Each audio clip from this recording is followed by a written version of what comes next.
Hello everyone, I welcome you.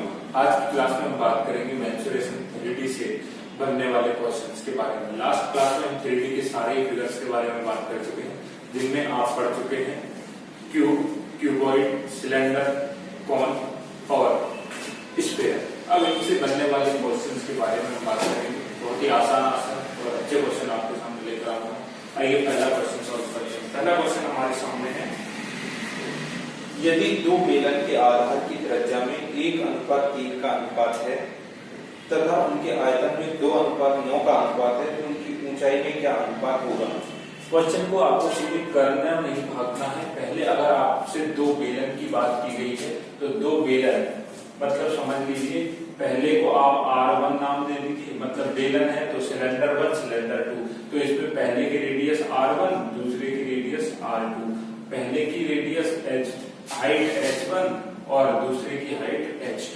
अनुपात दिया है तो पहला जो अनुपात है रेडियस के बीच का जो अनुपात है वो 1:3 का है, मतलब पहले की रेडियस 1 है दूसरे की रेडियस 3। अनुपात दिया है, ऐसा दिया है आपके सामने R1:R2 is equal to 1:3, H1:H2 is equal to आपको दिया हुआ है 2:9। तो ऊंचाई का अनुपात पूछा है, ये 2 और 9, 2:9 ऐसा दिया हुआ है। हमारे काम की ये चीज हमसे क्या पूछा है, ऊंचाई तो दी है, वॉल्यूम का अनुपात पूछा है, आयतन, ये आयतन का अनुपात था, ऊंचाई पूछी थी। अच्छा, मतलब V1 V2 दिया था, V1 V2 आपको दिया हुआ है, ये V1 V2 है, और आपसे H1:H2 पूछा हुआ है। अब देखिए, आप सवाल को इतने ही अच्छे से कर सकते हैं जितने अच्छे से समझ सकते हैं। एक बात बताइए, अगर आप 3D फिगर की बात करें तो 3D फिगर में मेन चीज क्या होती है? आप कहेंगे सर वॉल्यूम ही मेन होता है, वॉल्यूम ही मेन होता है। क्यों वॉल्यूम क्यों मेन होता है? क्योंकि वॉल्यूम में हाइट भी आ जाएगी, वॉल्यूम में रेडियस भी आ जाएगी। तो आप सवाल को सॉल्व करते समय कौन सा फॉर्मूला लगाएंगे? आप अगर वॉल्यूम का फॉर्मूला लगा दो तो उसमें सारी चीजें अपने आप आ जाएगी। और वॉल्यूम का रेशियो कितना दिया है? 2:9। एक बात बताइए, मैंने लिखा V1:V2 is equal to 2/9, 2/V1। अगर वॉल्यूम करो, सिलेंडर की बात चल रही है, किसकी बात चल रही है? सिलेंडर। तो सिलेंडर का वॉल्यूम क्या होता है? हमने पिछली क्लास में पढ़ा, क्या होता है? πr²h, πr²h। पहले वाले सिलेंडर की वॉल्यूम V1 तो R1 और H1, समझ पा रहे हैं? दूसरे नीचे भी सिलेंडर ही है तो πr²h, ये हो जाएगा R2h is equal to 2:9। बहुत आसानी से कर लेंगे। देखिए, पाई से तो पाई कट जाएगा, कोई मतलब नहीं है। एक्चुअल में भी जब भी आपको रेशियो का दिया है तो पाई को लेने की कोई जरूरत नहीं है। धीरे धीरे आपकी बात सीख जाएंगे और कभी भी पाई को नहीं लिखेंगे, पाई की कोई भी जरूरत नहीं है। अब देखिए, R1 की वैल्यू क्या है रेशियो के फॉर्म में? आप देखेंगे R1 जो है वो 1 है, जबकि R2 कितना है? 3। तो R1 मतलब 1 का स्क्वायर 1 इनटू H1 की वैल्यू क्या है? H1 हमें निकालना है, तो ये हो गया H1 is equal to R2 मेरा 3 था रेशियो के फॉर्म में, 3 का स्क्वायर 9 हो जाएगा इनटू H2 कर दूंगा इज इक्वल टू 2:9, 9 से 9 कट जाएगा।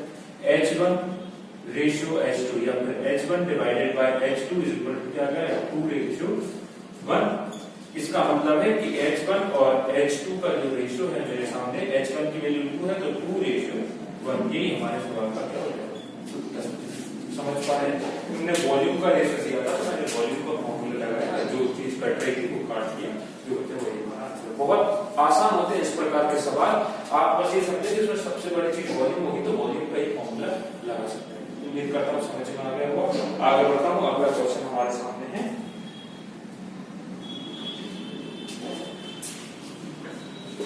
अगला क्वेश्चन जो है उसमें लिखा है कि दो बेलन के आयतन जो है वो बराबर हैं। दो बेलन के आयतन क्या है?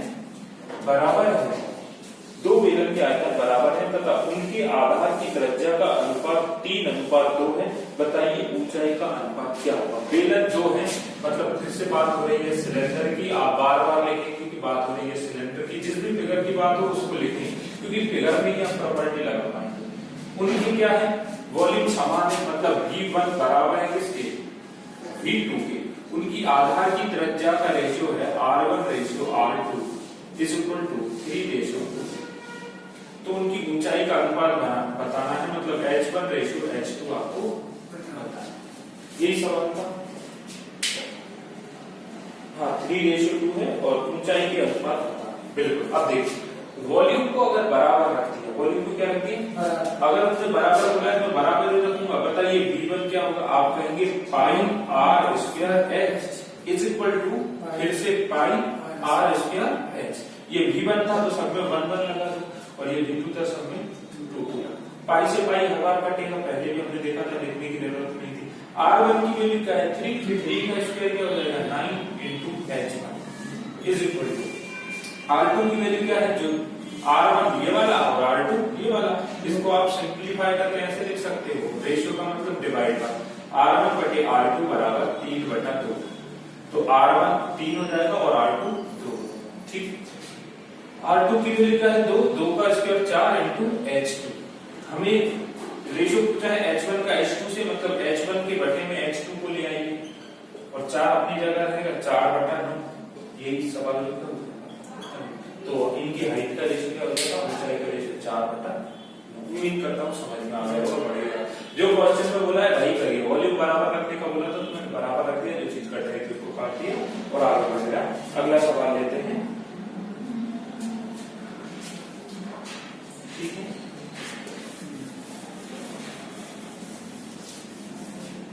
अगला सवाल पढ़ के रखता हूं आपके सामने।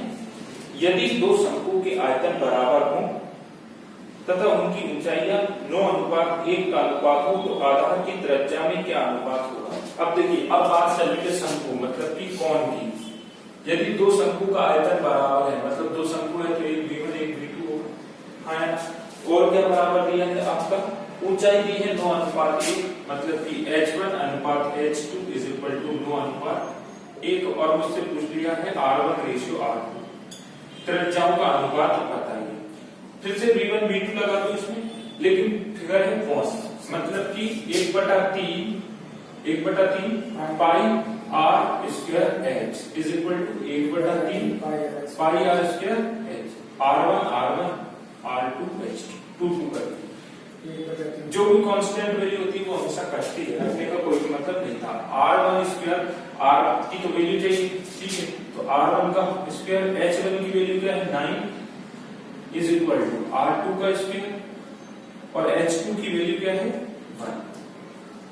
तो R1 का स्क्वायर बटा R2, ये दोनों का अलग अलग स्क्वायर है ना, इज इक्वल टू 1/9 हो जाएगा। लेकिन दोनों तरफ स्क्वायर है तो मैं इसको ऐसे लिखूंगा R1 बटा R2 का होल स्क्वायर, क्योंकि नीचे भी स्क्वायर है ऊपर भी स्क्वायर है, बराबर आ जाएगा 1/9। जब आप स्क्वायर हटाओगे तो ये हो जाएगा R1 बटा R2 बराबर अंडर रूट में 1/9। बाहर निकालेंगे तो क्या आ जाएगा R1 R2 is equal to 1/3, मतलब कि R1 से R2 का रेशियो जो होगा वो 1:3 होगा। यही हमारे सवाल का समझ पा रहे हैं, कोई दिक्कत नहीं होगी, कोई भी दिक्कत नहीं। सीधा सीधा अगर मैं बोलूं तो सिलेंडर और जो कोन का वॉल्यूम होता है वो त्रिज्या और ऊंचाई पर डिपेंड करता है। किस पर डिपेंड करता है, त्रिज्या और ऊंचाई। पाई की वैल्यू तो कांस्टेंट है, अगर 2 है तो दोनों पाई से पाई कट जाएगा, इसमें 1/3 का कोई भी मतलब नहीं है। सिर्फ डिपेंड करेगा R और H पर, R और H पर, चाहे वो कोन हो चाहे वो सिलेंडर। इतनी बात समझना आपको।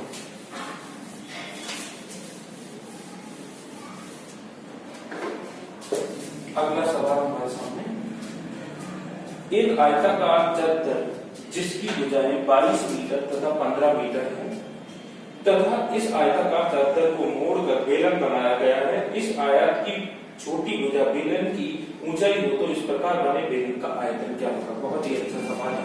हमें बोला गया है कि एक आयताकार चादर है, ये आयत हो गया,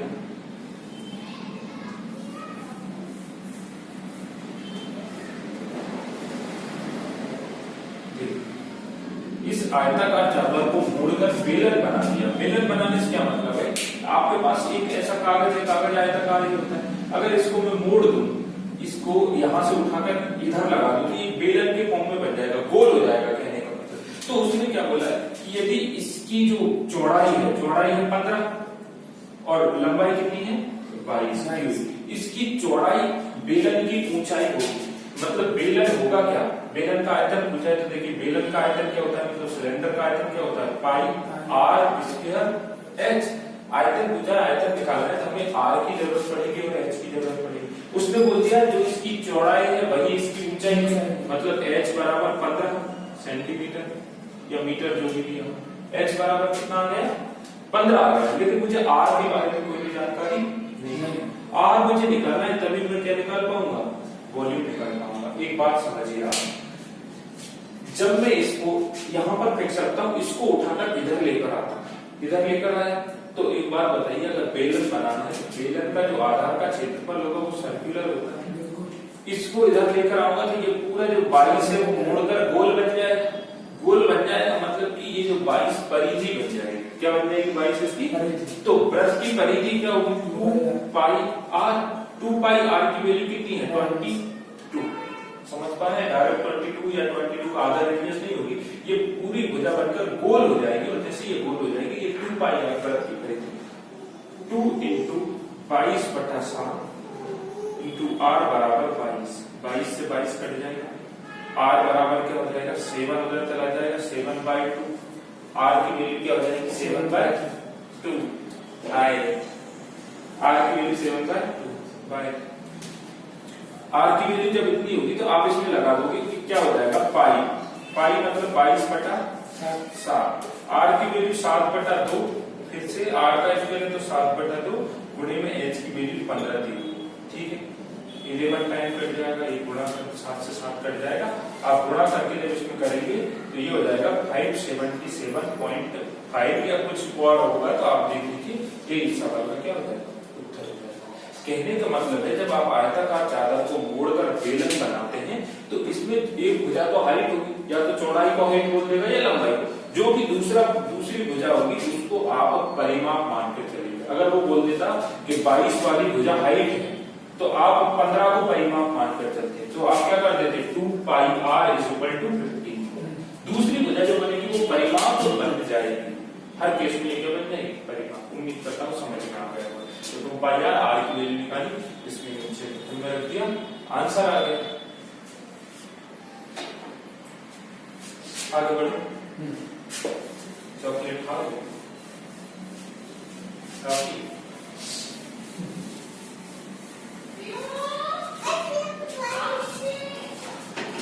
चलिए आगे बढ़ते हैं। 9 सेंटीमीटर त्रिज्या वाली 150 गोलियों को पिघलाकर एक बड़ा गोला बनाया गया है, इस बड़े गोले की त्रिज्या क्या होगी? बहुत ही अच्छा क्वेश्चन। देखिए 9 सेंटीमीटर त्रिज्या वाली 150 गोलियां हैं और बनाया है वो भी क्या बनाया है गोला, मतलब दोनों ही तरफ अगर आप किसी चीज को पिघलाते हैं तो उसका आयतन लेकर आते हैं, मतलब हमें 150 गोलियों के आयतन से 150 गोलियों के आयतन से एक बड़ा सा गोला बना देना है, मतलब कि 150 गोलियों का आयतन जो होगा आप कहेंगे वॉल्यूम ऑफ 150। अब गोलियों से मतलब यहाँ पर स्फीयर से है ना, मतलब गोला से। Volume of 150 sphere is equal to volume of 1 big sphere. 150 गोलियों का आयतन एक बड़े गोले के आयतन के बराबर है। 150 गोलियां हैं तो मैंने कहा 150 गुणे में गोले का आयतन क्या होता है 4/3 पाई r क्यूब। समझ पा रहे हैं? बड़े गोले का आयतन भी क्या होगा आप कहेंगे 4/3 पाई r क्यूब।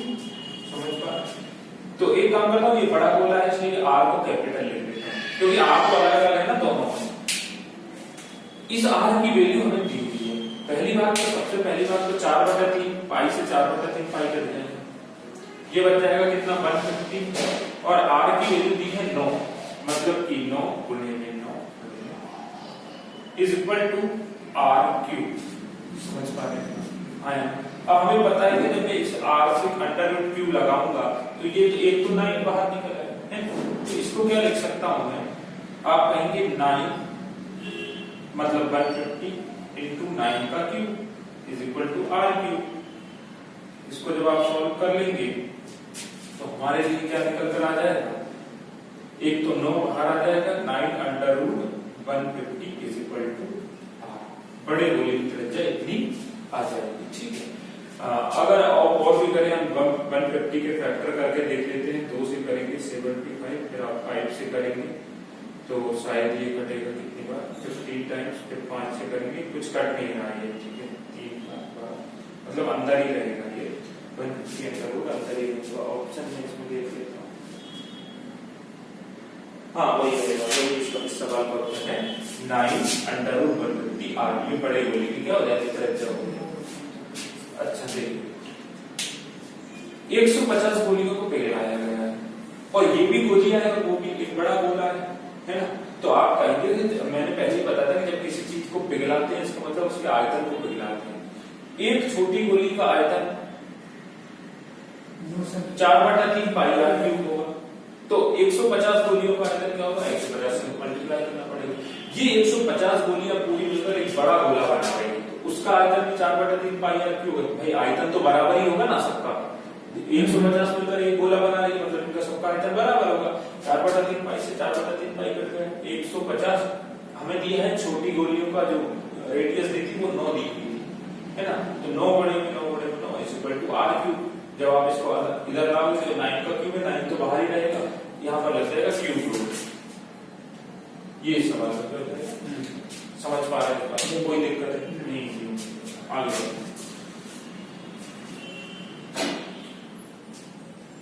अगला सवाल जो कि काफी इंटरेस्टिंग और अच्छा सवाल है।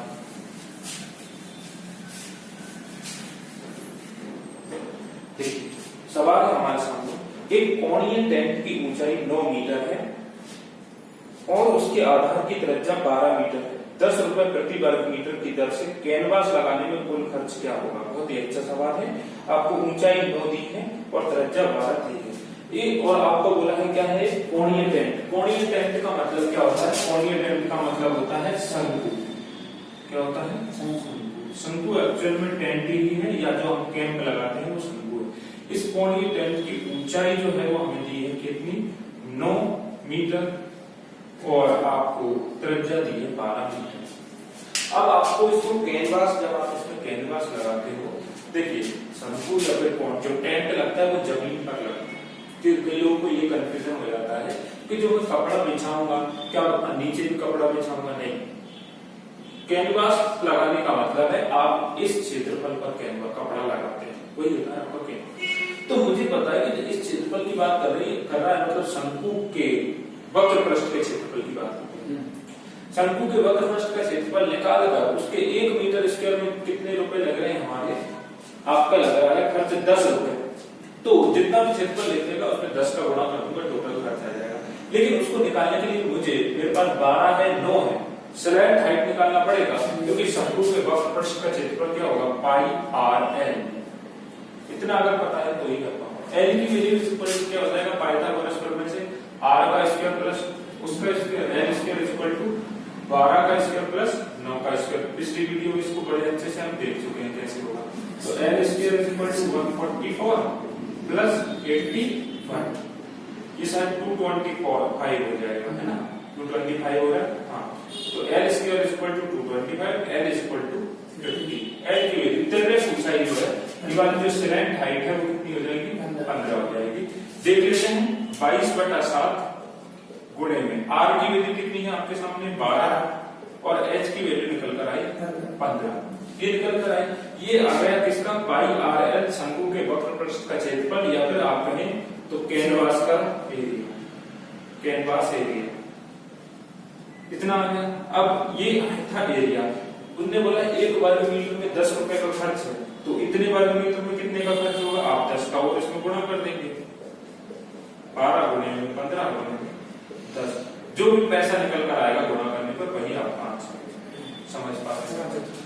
दिक्कत सिर्फ इतनी थी कि क्वेश्चन पर अगर आप ये समझ जाएं, उन्होंने बोला कि कैनवास में खर्च निकालिए, तो आप समझ जाएं कि वक्र पृष्ठ का क्षेत्रफल पूछा गया। इतनी बात तो आ गया होगा समझ में। इसका आंसर आपका आ जाएगा लगभग 5658 रुपए।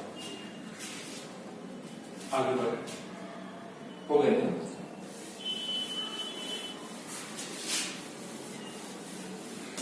अगला सवाल,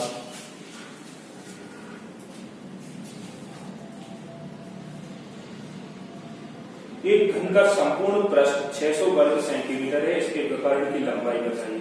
बड़ा ही प्यारा सवाल है। एक घन का जो है संपूर्ण पृष्ठ 600 मीटर स्क्वायर या फिर वर्ग सेंटीमीटर दिया है, सेंटीमीटर स्क्वायर, हमसे विकर्ण पूछ लिया है। तो संपूर्ण पृष्ठ घन, घन मतलब जिसकी सभी फलक बराबर होती है। संपूर्ण पृष्ठ क्या होगा, एक प्लस ए स्क्वायर, तो संपूर्ण मतलब 6a square is equal to 600, A square is equal to 100, 6 से कट जाएगा, ए की वैल्यू आ जाएगी 10। आपसे पूछा है विकर्ण की लंबाई, तो अगर ये घन होता, सॉरी, अगर ये स्क्वायर होता तो tan√2 हो जाती, घन है तो tan√3 हो जाएगा। पढ़ चुके हैं इस बार, ये इस सवाल का उत्तर है, आसान सवाल, कोई दिक्कत नहीं होगी। अगला क्वेश्चन हमारे सामने,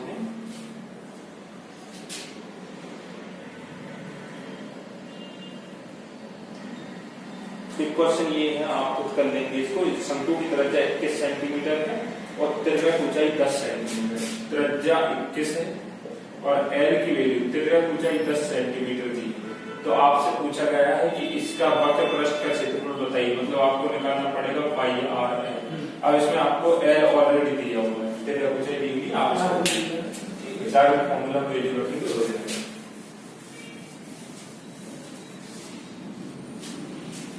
आगे बढ़ते हैं, अगला सवाल।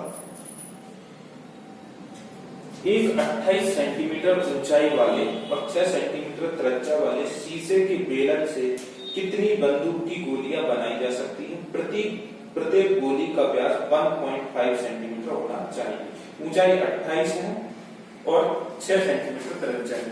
देखिए बेलन, इस बार क्या हो रहा है, बेलन है हमारे पास, एक तरफ बेलन है और दूसरी तरफ हो रहा है गोलियां बनाई जा सकती है। लेकिन ये नहीं दिया कि गोलियां बेलनाकार है किस प्रकार की, आप कंफ्यूज हो सकते हैं। तो इसलिए नहीं दिया कि जब आपको कुछ नहीं दिया और बोल दिया कि गोलियां बनाई जाएंगे। गोलियों का मतलब ये है कि वो गोल होंगी, गोल होंगी मतलब गोला होगा, मतलब हमें इस बार बेलन से गोला बनाना है। बेलन से क्या बनाना है, गोला। बेलन से अगर गोला बनाना है, इसका मतलब ये है कि बेलन के बारे में सारी बातें दी होगी। आयतन से आयतन में कन्वर्ट करेंगे, बेलन का आयतन के लिए हमें क्या क्या चाहिए होगा, आपको पाई आर स्क्वायर एच में आर और एच की वैल्यू चाहिए। हम देख लेते हैं क्वेश्चन में आर की वैल्यू दी हुई है आपको 28 सेंटीमीटर ऊंचाई और 6 सेंटीमीटर त्रिज्या। आर दी है 6 सेंटीमीटर और एच दिया है 28 सेंटीमीटर। हमें गोले का अगर नंबर ऑफ गोलियां निकालिए, कितनी गोलियां बनेगी, तो गोले की त्रिज्या हमें ऑलरेडी पता होना चाहिए। अगर नंबर ऑफ गोलियां दी होती तो त्रिज्या पूछते और त्रिज्या दी है तो नंबर ऑफ गोलियां पूछते। त्रिज्या नहीं दी, इसका व्यास दिया हुआ है, डी की वैल्यू दी है 1.5 सेंटीमीटर, ठीक है, ये भी सेंटीमीटर। तो आर क्या हो जाएगा, इसका आधा आर होता है ना, तो 15 पॉइंट डाउनगा 10 और आधा करूंगा मतलब 2 से भाग के देना पड़ेगा। 5 से जब आप इसको काटेंगे तो 3/4 सेंटीमीटर, क्योंकि रेडियस जो है वो डायमीटर का आधा होता है, आधा होता है, इसलिए 2 से भाग दिया और ये 10 कहां से आया, पॉइंट हटाया, तो मैंने सॉल्व करके 3/4 सेंटीमीटर लिख दिया। इतना ही होगा, 5 3 15 2 2 2। अब क्या बोला है, बेलन से नंबर ऑफ गोलियां कितनी बनेगी, तो आप क्या करेंगे, आपने कहा बेलन का आयतन, क्या होगा बेलन का आयतन, pi r square h is equal to गोले का आयतन 4/3 पाई आर क्यूब। लेकिन हमें क्या बोला है कि कितनी गोलियां बनेंगी, इसका मतलब इस बेलन से बहुत सारी गोलियां बन गई, तो हमने मान लिया n गोलियां बन जाएंगी, तो n का गुणा कर दिया, जो n की वैल्यू होगी वही गोलियों की संख्या होगी। पाई दोनों तरफ में कट जाएगा, वैल्यू मत रखिए पहले का आर। देखिए ये आर से आप नहीं काट देना है, क्योंकि आर बने और ये बेलन की रेडियस है, वो गोले की रेडियस है। आर का स्क्वायर क्या होगा, 6 गुणे में 6, एच की वैल्यू 28 है इज इक्वल टू n गुणे में 4/3 इंटू 3/4 इंटू 3/4 इंटू 3/, क्यूब है ना, 3 बार 3 से 3 कट जाएगा, 4 से 4 कट जाएगा, समझ पा रहे हैं। 3 से 2 बार कटेगा, 3 से 2 बार। n की वैल्यू अगर चाहिए तो ये गुणे में उठकर इधर आ जाएगा, तो n इज इक्वल टू क्या हो जाएगा, 2 2 4, 4 गुणे में 28 गुणे में 4 × 16, ये भी ऊपर आ जाएगा। गुणा करने पे जो भी संख्या आएगी वो आपको नंबर ऑफ गोलियों की संख्या आ जाएगी। इसका गुणा करने के बाद जो भी उत्तर आएगा वही हमारे समझ पा, इससे नंबर ऑफ गोलियां हमें पता चलेगी, इतनी गोलियां बनाई जा सकती हैं।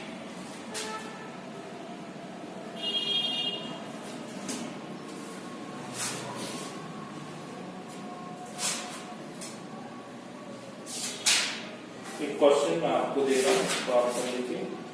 एक लंब वृत्तीय शंकु की तिर्यक ऊंचाई 10 मीटर है और ऊंचाई 8 मीटर है, वक्र पृष्ठ का क्षेत्रफल बताना है। तिर्यक ऊंचाई 10 है, मतलब L बराबर 10 है, H बराबर 8 है। तो आपसे पूछा है कर्व सरफेस एरिया, वक्र पृष्ठ का क्षेत्रफल पूछा है, CS से पूछा, CS से पूछा। देखिए आपको कर्व सरफेस का एरिया होता है पाई आर एल, आर की जरूरत पड़ेगी, पाइथागोरस थ्योरम से आर को निकालना पड़ेगा आपको। आगे बढ़ता हूं, अगला सवाल जो कि काफी अच्छा है। सवाल को आप जितने अच्छे से समझेंगे उतने अच्छे से कर पाएंगे। देखिए क्या बोला गया है आपके सामने क्वेश्चन में, किसी गोले के आयतन को इसके वक्र पृष्ठ से विभाजित करने पर फल 27 सेंटीमीटर होता है, तो गोले की त्रिज्या क्या होगी? क्या बोलते हैं, किसी गोले के आयतन को उसके वक्र पृष्ठ से विभाजित कर रहे हैं, मतलब कि गोले का आयतन, आपने क्या बोला, गोले का आयतन, गोले के आयतन को किससे विभाजित कर रहे हैं आप? गोले की ही वक्र पृष्ठ से, वक्र पृष्ठ से, तो फलन 27 सेंटीमीटर प्राप्त होता है। एक बात बताइए, गोला सेम है, उसी गोले का आयतन उसी गोले का वक्र, तो रेडियस दोनों केस में सेम होगी। गोले का आयतन क्या होगा, 4/3 पाई आर क्यूब, और वक्र पृष्ठ का क्षेत्रफल हमने पढ़ा था 4 पाई आर स्क्वायर, क्योंकि गोले में संपूर्ण और वक्र सब समान ही होते हैं, पाई आर स्क्वायर। आंसर कितना आता है, 27। पाई से पाई कट जाएगा, 4 से 4 कट जाएगा, समझ पा रहे हैं, आर स्क्वायर से ये क्यूब कट जाएगा, सिर्फ आर बच जाएगा। ठीक, तो यहाँ पर बचेगा r/3 बराबर कितना हो जाएगा, 27। r बराबर कितना हो जाएगा, 27 × 3 मतलब 81 सेंटीमीटर। ये पूछा था मुझसे, r की वैल्यू, हाँ r की वैल्यू 81 सेंटीमीटर। कोई डाउट तो नहीं, कुछ नहीं करना था, जैसा बोला था वैसा करना था, काटना था, जो बचा उत्तर हो जाएगा। अगला हमारे सामने दिया है, एक घन का आयतन 1000 घन सेंटीमीटर है, उसके विकर्ण की लंबाई बताइए। एक घन का आयतन, एक घन का आयतन मतलब कि a क्यूब की वैल्यू हमें दी है कितनी, तो a कितना हो जाएगा, आप कहेंगे 10 क्यूब, इसका विकर्ण क्या होगा, 10√3, विकर्ण मतलब डायगोनल। अभी हमने पिछली क्लास में इसको सीखा था। तो ये बड़े कुछ आसान सवाल थे। उम्मीद करता हूँ आज की क्लास में ये सवाल आपको समझ में आए होंगे। कोई भी सवाल में कहीं पर भी डाउट है तो आप पूछ सकते हैं, कमेंट कर दीजिए नीचे, मैं आपको उसका फिर से सॉल्यूशन प्रोवाइड करवाऊंगा। और इसके पहले की जो क्लास है उसमें सारे फिगर्स के बारे में हम बात कर चुके थे। उम्मीद करता हूँ आपको सब कुछ समझ में आ रहा होगा। थैंक यू सो मच, मिलते हैं नेक्स्ट वीडियो लेक्चर।